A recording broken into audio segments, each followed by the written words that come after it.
নমস্কার, আমি শ্রেষ্ঠা ব্যানার্জি। বাঙালির ছোট্ট ছোট্ট জিনিসে বেঁচে থাকা, ছোট্ট ছোট্ট জিনিসে মেতে থাকা, এই নিয়ে আজকে আমার একটা প্রয়াস। শুনবেন নাকি?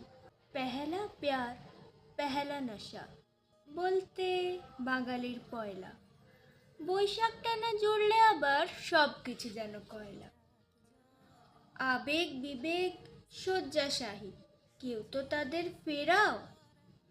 ইলিশ চিংড়ি মটন কষা করেছে তাদের ঘেরাও। পুজো দেবার সময় পেরোয়, ঠাকুরমশাই কই?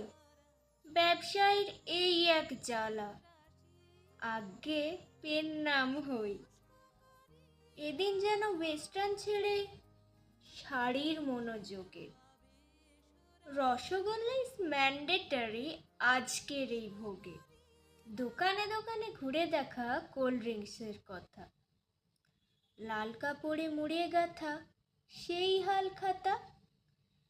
নতুন জামা বলতে তখন সুতির একটা ফ্রক, হাত দিয়েই খেতাম ভাত, লাগতো না কোনো ফর্ক। সকালে উঠে দিনটা যেন নতুন মনে হতো, মানেগুলো যেন বদলে যাচ্ছে, বড় হচ্ছি যত। পকেটে তখন 10 টাকা ছিল, ছিল না কোনো আশা, বড়দের থেকে আশীর্বাদ আর ছিল ছোটদের ভালোবাসা। দোকান থেকে পাওয়া কার্ড জমিয়ে রাখতাম ঘর, ভোলা যায় না চট করে সব, আজও মনে পড়ে। সবই যেন ভাসবে আবার অতীতের ধূলিকণায়। কত শত ছাড়ো, শুভ পয়লা বৈশাখ জানাই।